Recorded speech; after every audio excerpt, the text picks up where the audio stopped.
Breaking news. Bharat Pakistan మధ్య యుద్ధ వాతావరణం నెలకొన్న ఈ పరిస్థితుల్లో పాకిస్తాన్కి ఏం చేయాలో అర్థం కావడం లేదు. అందుకే పాకిస్తాన్ ఏ ఆప్షన్స్ ఉన్నాయని వెతుక్కుంటూ ఉంది. ఉన్న అన్ని ఆప్షన్స్ని కూడా ఉపయోగించుకోవాలని చూస్తోంది. ఇతర దేశాల దగ్గరికి వెళ్ళింది. తటస్థ వేదికపై విచారణకు మేము సిద్ధము, కానీ భారతదేశమే మాపై అసత్యాలు చెప్తుంది, మాపై నిందలు మోపుతోంది అని పాకిస్తాన్ చెప్పే ప్రయత్నం చేసింది. కానీ పాకిస్తాన్ని ఏ దేశాలు కూడా నమ్మలేదు. టర్కీ, బంగ్లాదేశ్ లాంటి దేశాలు తప్ప ఇతర ఏ దేశాలు కూడా నమ్మడం లేదు. ఇటు చైనాకు అవసరం ఉంది కాబట్టి కొంత చైనా ఆ దేశానికి ఆయుధాలను సప్లై చేసే అవకాశం ఉంది. కానీ ప్రపంచ దేశాలన్నీ కూడా భారత్కే సపోర్ట్ చేస్తున్నాయి. దౌత్యపరంగా పాకిస్తాన్ని భారతదేశం ఒంటరిని చేస్తూ ఉంది.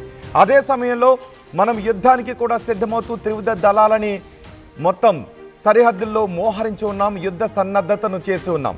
ఇప్పటికీ పాకిస్తాన్ ఆలోచిస్తూ ఉంది మేకపోతు గాంభీర్యాన్ని ప్రదర్శిస్తూ ఉన్న ఆప్షన్స్ ఏంటి అని.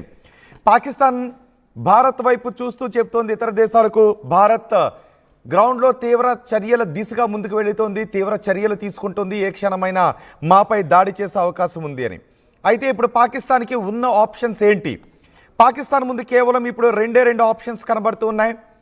ఎందుకంటే ప్రపంచ దేశాల ముందుకు వెళ్ళి తటస్థ వేదికపై విచారణ జరిపించుకోవాలి, ఇది డ్రాగ్ ఆన్ చేయాలి. ఇతర దేశాల చొరవతో భారత్ పాకిస్తాన్పై తీవ్ర చర్యలు తీసుకోకుండా నిరోధించాలి అని చేసిన ప్రయత్నాలన్నీ విఫలమైపోయాయి. భారత్ ఎక్కడా కూడా వాటికి అంగీకరించే పరిస్థితి లేదు. ఎందుకంటే విచారణ అంతా భారత్ చేసింది. భారత్ దగ్గర పక్కా ఆధారాలు ఉన్నాయి. ప్రపంచ దేశాలు కూడా గుర్తిస్తూ ఉన్నాయి, ప్రపంచ దేశాలు కూడా అంగీకరిస్తూ ఉన్నాయి. ఇప్పటికే హఫీజ్ సయీద్, జకీర్ రెహమాన్ లాంటి అంతర్జాతీయ గుర్తింపు పొందిన ఉగ్రవాదులు వీళ్ళు పాకిస్తాన్ దగ్గరే ఉన్నారు అని తెలుసు. అప్పట్లో ఒసామా బిన్ లాడెన్ కూడా పాకిస్తాన్ ఆశ్రయం కల్పించింది. అమెరికా పాకిస్తాన్కు వచ్చి మరి అంతమొందించి ఒసామా బిన్ లాడెన్ని సముద్రంలో కలిపేసింది. ఇలా ఉగ్రవాదులందరూ ప్రపంచం గుర్తించిన, ప్రపంచంలో పేరు మోసిన, ప్రపంచానికి మోస్ట్ వాంటెడ్ ఉగ్రవాదులుగా ఉన్న వాళ్ళందరూ ఇప్పుడు పాకిస్తాన్లోనే ఉన్నారు. కాబట్టి పాకిస్తాన్ ఏ దేశం కూడా నమ్మడం లేదు. అందుకే భారతదేశం కూడా దౌత్యము, కలిసి కూర్చొని చర్చించుకోవటాలు వీటికంటే పాకిస్తాన్ ముందు కొన్ని ఆప్షన్స్ పెట్టింది. పాకిస్తాన్కి హెచ్చరికలు జారీ చేసింది. ఉగ్రవాద శిబిరాల్ని కూల్చివేయాలి. పాకిస్తాన్కు భారత్ పెట్టిన డిమాండ్స్ని అంగీకరిస్తే ఒకవేళ శాంతియుతంగా పరిష్కరించుకోవాలి అని పాకిస్తాన్ అనుకుంటూ ఉంటే పాకిస్తాన్కు ఒక ఆప్షన్ ఉంది. ఉగ్రవాద శిబిరాలన్నిటినీ కూడా కూల్చివేయాలి. అంతర్జాతీయ ఒప్పందాలను తూచా తప్పకుండా పాటించాలి. ఎల్ఓసి వెంబడి పాకిస్తాన్ కవ్వింపు చర్యలకు, కాల్పుల ఉల్లంఘన చర్యలకు, ఆక్రమణలకు పాల్పడకూడదు. అలాగే పిఓకే విషయంలో కూడా ఒక డిమాండ్ పెట్టే అవకాశం కూడా ఉంటుంది అనే చర్చ కూడా జరుగుతుంది. ముఖ్యంగా ఎవరైతే భారతదేశంపై మారణ హోమాన్ని సృష్టించాలని అనుకున్నారో, ముంబై దాడులకు సూత్రధారులు హఫీజ్ సయీద్, జకీర్ రెహమాన్, వీళ్ళని భారతదేశానికి అప్పగించాలి. పాకిస్తాన్లో తలదాచుకుంటున్న ఉగ్రవాదులను భారతదేశానికి అప్పగించాలి. సరిహద్దు రేఖ వెంబడి ఉగ్ర శిబిరాలను వెంటనే కూల్చివేయాలి. ఉగ్రవాదాన్ని అంతమొందించాలి. ఈ ఆప్షన్స్ అన్నిటికీ పాకిస్తాన్ అంగీకరిస్తుందా లేదా? పాకిస్తాన్ ముందున్నటువంటి ఆప్షన్ 1 ఇది పాకిస్తాన్కి సురక్షితమైనటువంటి ఆప్షన్. ఇక పాకిస్తాన్ ముందున్న రెండో ఆప్షన్ భారత్తో యుద్ధానికి దిగడమే. ఎందుకంటే పాకిస్తాన్ ముందున్న ఒక ఆప్షన్ ఆల్రెడీ క్లోజ్ అయిపోయింది. ప్రపంచ దేశాల చొరవతో భారత్ పాకిస్తాన్పై తీవ్ర చర్యలు తీసుకోకుండా నిరోధించేలా చేయడం. కానీ ఇప్పటికే మనం తీవ్ర చర్యలు వెళ్ళిపోతున్నాం, అష్టదిగ్బంధనం చేస్తున్నాం, నీళ్లను ఆపేసాం, కొన్ని ఆంక్షలు కూడా విధించాం. ఇంపోర్ట్స్ ఎక్స్పోర్ట్స్పై కొన్ని ఆంక్షలు విధించాం. అలాగే గగనతలాన్ని మూసివేశాం, పోర్ట్లను మూసివేశాం. ఇలా అన్ని చర్యలు తీసుకుంటూ ఉండటంతో పాకిస్తాన్ ప్రపంచ ఏకైకగా మారుతూ ఉంది. పాకిస్తాన్ ఇప్పుడు ఆర్థిక సంక్షోభంలో కూరుకుపోతున్న నేపథ్యంలో పాకిస్తాన్కి కేవలం రెండు ఆప్షన్స్. భారత్ ముందు నిలబడి యుద్ధం చేసి గెలవడం, లేదా భారత్ చెప్పినటువంటి కండిషన్స్కి ఒప్పుకొని శాంతియుతంగా ఉగ్రవాద శిబిరాలన్నిటినీ కూడా తొలగించి ఉగ్రవాదులకు ఫండింగ్ చేయకుండా ఒక మంచి ప్రజాస్వామ్య దేశంగా అవతరించడం. పాకిస్తాన్ ముందున్నవి కేవలం ఇవే. మరి ఇప్పుడు పాకిస్తాన్ ఈ హఫీజ్ సయీద్ లాంటివన్నీ, జకీర్ రెహమాన్ లాంటివన్నీ భారతదేశానికి అప్పగిస్తుందా? ఇప్పటికే యుద్ధ వాతావరణం నెలకొన్న సమయంలో పాకిస్తాన్ పెంచి పోషించిన ఉగ్రవాదులందరినీ కూడా రక్షించుకుంటూ ఉంది. హఫీజ్ సయీద్కి ఏకంగా అత్యంత భద్రతను ఏర్పాటు చేసింది. పాకిస్తాన్ సరిహద్దుల్లో దాచి ఉంచిన ఉగ్ర శిబిరాలన్నిటినీ ఇప్పుడు సైనిక శిబిరాలకు తరలించి ఉగ్రవాదులను కాపాడుకుంటూ ఉంది. ఇలాంటి సందర్భంలో పాకిస్తాన్ భారత్తో ఉగ్రవాదులను అంతమొందించే దిశగా శాంతియుత ఒప్పందానికి ముందుకు వస్తుందంటే ఖచ్చితంగా రాదు అని చెప్పాలి. అందుకే ప్రపంచం ముందుకు వెళ్ళి ఒక తటస్థ వేదిక పైన విచారణ జరిపించండి, భారత్ మాపై కఠిన చర్యలు దిశగా ముందుకు వెళ్తోంది, ఏ క్షణమైనా మాపై యుద్ధాన్ని ప్రకటించేసే అవకాశం ఉంటుంది అని దొంగ అబద్ధాలు చెప్తోంది, అసత్యాలు చెప్తోంది. కానీ ప్రపంచం మాత్రం దానిని నమ్మడం లేదు. ఇక భారత్ ముందు యుద్ధం చేసి నిలబడుతుందా?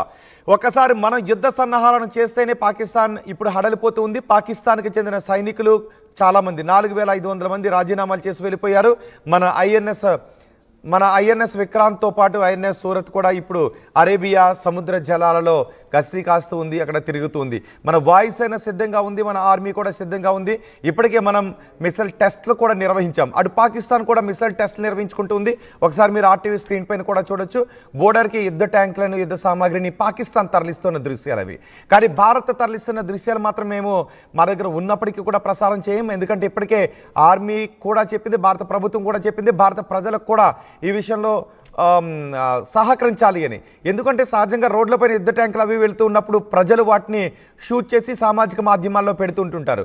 వాటి ద్వారా ప్రత్యర్థులకు సమాచారం తెలిసిపోయే అవకాశం ఉంటుంది. కాబట్టి భారతదేశంలో పౌరులు ఎవరూ కూడా అలా యుద్ధ ట్యాంకులు వెళుతున్నటువంటి దృశ్యాలను తీసి వాళ్ళ సోషల్ మీడియా ఖాతాల్లో పెట్టొద్దు అని భారత ప్రభుత్వం చెప్తోంది. అందుకే ఒకవేళ భారత్కు సంబంధించిన మూమెంట్ ఏది ఉన్నప్పటికీ కూడా మేము కూడా చూపించడం లేదు.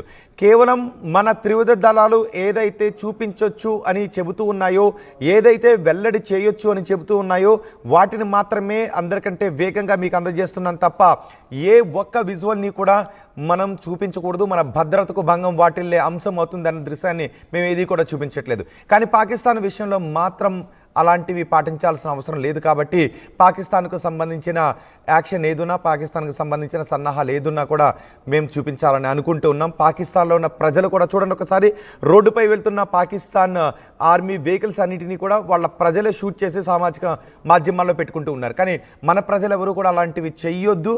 అలాంటివి చేస్తే పాకిస్తాన్కి చాలా వివరాలు, మన సన్నాహాలు తెలిసే అవకాశం ఉంటుందని చెప్తున్నారు. కాబట్టి మన ప్రజలు ఎవరు చేయొద్దు. మేము కూడా వాటికి సంబంధించిన దృశ్యాలు చూపించాలని అనుకోవడం లేదు. కానీ ఇప్పుడు మీరు మొదటి బాక్స్లో చూస్తున్నది పాకిస్తాన్కు సంబంధించిన సన్నాహాలు. ఇక్కడ మనకు ఐఎన్ఎస్ విక్రాంత్ మీద నుంచి ఎయిర్ క్రాఫ్ట్ వెళ్తున్న దృశ్యాలు అవి మన నేవీ పర్మిట్ చేసినంత వరకు మాత్రమే మీకు చూపిస్తున్నాం. మన యుద్ధ విన్యాసాలను నేవీ మన త్రివిధ దళాలు షూట్ చేసి ఎంతవరకు చూపించవచ్చు అని అంటున్నారో అవే చూపిస్తున్నాం. కానీ పాకిస్తాన్వి మాత్రం అక్కడ ప్రజలు కూడా రోడ్లపైన వెహికల్స్ వెళ్తున్న దృశ్యాలను అక్కడ ప్రజలు కూడా షూట్ చేసి సామాజిక మాధ్యమాల్లో పెట్టుకుంటూ ఉన్నారు. ఇది వాళ్ళ అనైక్యత కూడా నిదర్శనంగానే చెప్పుకోవాలి అనే మాటలు కూడా మనకి వినిపిస్తూ ఉన్నాయి.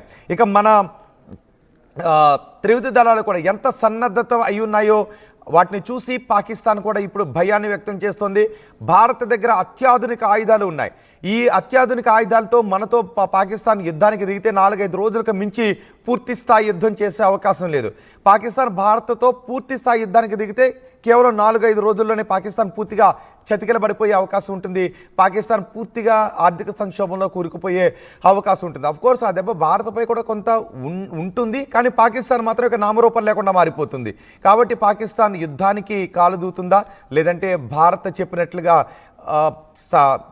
టెర్రరిస్టులను అప్పగిస్తుందా, టెర్రరిస్ట్ క్యాంపులన్నింటినీ కూల్చివేసి భారత్కు టెర్రరిస్టులను అంతం చేయడంలో భారతదేశానికి సహకరిస్తుందా అనే విషయంపై మనం చూడాలి.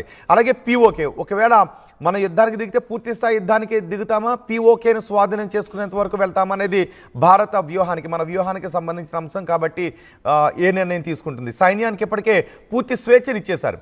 ప్రధాని కూడా మొన్న చెప్పారు సైన్యానికి పూర్తి స్వేచ్ఛనిచ్చామని. ఇప్పుడు సైన్యం ఎటువంటి చర్యను తీసుకుంటుంది, పహల్గాం దాడికి ప్రతీకారంగా సైన్యం ఎటువంటి చర్యను తీసుకుంటుంది అన్నదే చర్చనీయాంశంగా మారింది. చర్యను తీసుకున్న తర్వాత మన సైన్యమే చెబుతుంది ఈ చర్యను తీసుకున్నామని. సో అప్పుడు మనం ఆనందంగా సంబరాలు చేసుకుంటూ వాటి గురించి కూడా మనం మాట్లాడుకోవచ్చు. సో ఇప్పుడు పాకిస్తాన్ ముందున్న ఈ 2 ఆప్షన్స్ గురించి మీరేమనుకుంటున్నారు? ఒకటి, పూర్తిగా ఉగ్రవాదులను అంతమొందించి భారత్ కోరిన పాకిస్తాన్లో తలదాచుకున్న ఉగ్రవాదులందరినీ కూడా అప్పగించడం, పూర్తి ప్రజాస్వామ్య దేశంగా, టెర్రరిస్టుల లేని దాయాది దేశంగా అవతరించడం. లేదా భారత్ ముందు ఇప్పుడు ఏదైతే కవ్వింపు చర్యలకు దిగుతూ ఉందో, మేము కూడా మిసైల్ టెస్టులు చేస్తున్నాం, యుద్ధ సామాగ్రిని పంపిస్తున్నాం, సైన్యాన్ని పంపిస్తున్నాం అంటూ ఈ కవ్వింపు చర్యలకు దిగుతుందో ఇదే విధంగా ముందుకు వెళ్తూ యుద్ధానికి దిగటం. భారత్ మాత్రం ఇంతవరకు యుద్ధం అనే మాటను వాడలేదు. కేవలం మనం ఉగ్రవాదులను గుర్తించి వాళ్ళని పట్టుకుని పనిష్ చేస్తామని. అంతేకాదు ట్రేడ్ వార్ను మాత్రం ప్రకటించాం. నీళ్లను ఆపేశాం, ఇక ట్రేడ్ వార్ను కూడా మనం ప్రకటించాం. ఎగుమతి దిగుమతులపై ఆంక్షలు విధించాం, గగనతలాన్ని మూసివేశాం, రోడ్డు మార్గాన్ని కూడా మూసివేశాం, ఇటు జలమార్గంలో మన పోర్ట్లన్నింటినీ కూడా మూసివేశాం. పాకిస్తాన్కు సంబంధించిన ఏ షిప్లు కూడా మన భారతదేశంలో ఉన్న పోర్ట్ల దగ్గరకు ఆగటానికి లేదు, రావటానికి లేదు అని. ఇప్పుడు పాకిస్తాన్ దిగ్బంధనంలో ఉంది. ప్రపంచ దేశాలు ఇవి పాకిస్తాన్కి ఈ విషయంలో దరి చేరనివ్వడం లేదు. అమెరికా కూడా మనకే పూర్తి సపోర్ట్తో ఉంది. కాబట్టి ఇప్పుడు ఆ వాళ్ళ దేశంలో ఉన్న ఉగ్రవాదాన్ని అప్పగిస్తుందా, యుద్ధానికే నిలబడుతుందా? యుద్ధానికి నిలబడితే ఏం జరుగుతుంది? మీ అభిప్రాయాన్ని కమెంట్ బాక్స్లో తెలియజేయండి.